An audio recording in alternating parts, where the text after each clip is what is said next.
మొన్న medical college వ్యవహారం మీద రాష్ట్ర వ్యాప్తంగా వైసీపీ నేతలు చేసిన ఆందోళనపైన రాష్ట్ర వ్యాప్తంగా కేసులు నమోదయ్యాయి. ముఖ్యంగా మచిలీపట్నంలో వైసీపీ నేతలు అక్కడ కాలేజీ దగ్గరికి వెళ్లే ప్రయత్నాలు అడ్డుకున్నారు. ఈ నేపథ్యంలో 400 మీద పేరుని కిట్టుతో పాటు పేరుని వీళ్ళందరి మీద 400 మీద కేసులు నమోదు చేసి ప్రస్తుతం మచిలీపట్నం వైసీపీ ఇన్ఛార్జి పేరుని కిట్టు ఉన్నారని మాట్లాడదాం. దాదాపు 400 మంది మీద కేసు పెట్టారని తెలుస్తుంది. ఆ రోజు ఏం జరిగింది అన్న? ఇదేం కొత్త ఏంటి, మీరు చూడలేదా?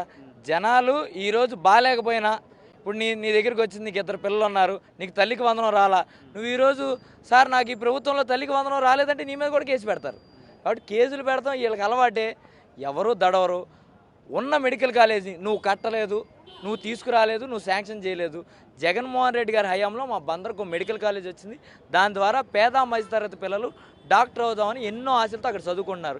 ఈరోజు నువ్వు ప్రైవేటైజ్ చేస్తానంటే ఎదురు తిరిగి అడిగే స్వాతంత్రం కూడా లేకపోతే మనం ఎక్కడ బతుకుతున్నాం? ఈ హిట్లర్ పాలనలో ఉన్నామా, లేకపోతే రాజ్యాంగబద్ధంగా బతుకుతున్నామా ఏంటి? అంబేద్కర్ రాజ్యాంగం ఉందా లేదా అనేది అడగడానికి వెళ్ళాం. 400 మంది మీద కేసులు అన్నారు. నోటీసులు ఆల్రెడీ 100-150 మందికి పంపించేశారు.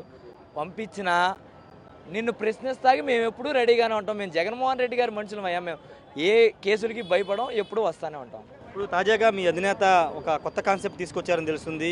లోకేష్ రెడ్ బుక్ తెస్తే మనం డిజిటల్ బుక్ తెద్దాము, ప్రతి కార్యకర్తకి అండగా ఉందామని ఈ మీటింగ్లో మీకు చెప్పినట్టు తెలుస్తుంది. ఏంటి సార్? అంటే జగన్ గారికి లోకేష్ గారికి తేడా ఏంటంటే అండి, ఆయన రెడ్ బుక్ అన్న పేరుతో వాళ్ళని చంపేద్దాం, వీళ్ళని నరికేద్దాం స్టేజ్ మీద చెప్పారు.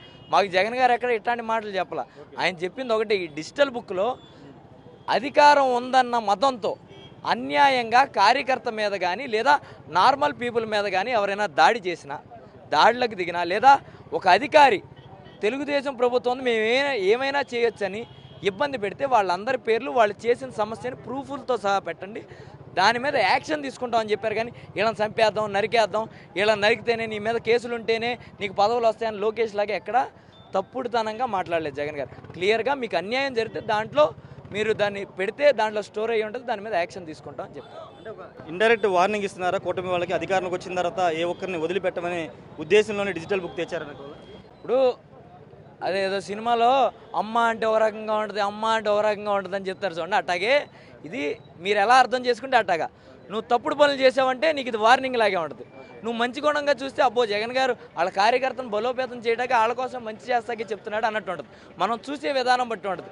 మనం కార్యకర్తను కొడతాకి వెళ్ళాం, కొట్టాం, అయితే నీకు అది వార్నింగే కదా, రేపు వచ్చి యాక్షన్ తీసుకుంటామండి. కాబట్టి చూసే వాళ్ళకి చూసినట్టుగా ఉంటుంది. ఫైనల్గా చిన్న వయసులో ఎమ్మెల్యే అభ్యర్థిగా పోటీ చేస్తారు, చిన్న వయసులోనే కేసులు ఎదుర్కొంటున్నారు.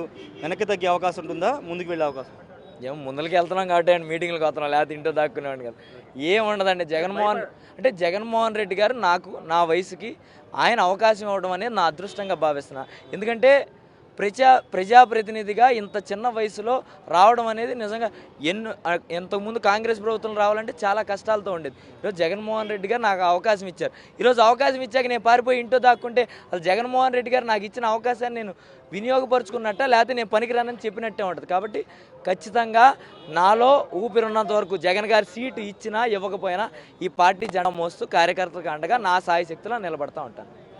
ఖచ్చితంగా జెండా కార్యకర్తగా మోస్తారు ఊపిరినంత వరకు అని పేరుని కిట్టు చెప్తున్నారు. రెడ్ బుక్కి ఈక్వల్గా డిజిటల్ బుక్ రాబోతుంది. కానీ డిజిటల్ బుక్ రెడ్ బుక్ లాగా మనుషులను చంపేయమని అది చెప్పదు. పూర్తిగా ఎవరికైతే అన్యాయం జరిగిందో చట్టపరంగా వాళ్ళ మీద చర్యలు తీసుకోవడానికి డిజిటల్ బుక్ తీసుకొచ్చామని చెప్తున్నారు. ఏదేమైనప్పటికీ 400 మీద కాకపోతే 4000 మంది మీద కేసులు పెట్టుకున్న ప్రజా పోరాటం ఆపేది లేదని పేరుని కిట్టు అయితే చెప్తున్నారు. కెమెరా పర్సన్ సాయితో రాజేష్, బిగ్ టీవీ, అమరావతి నుండి.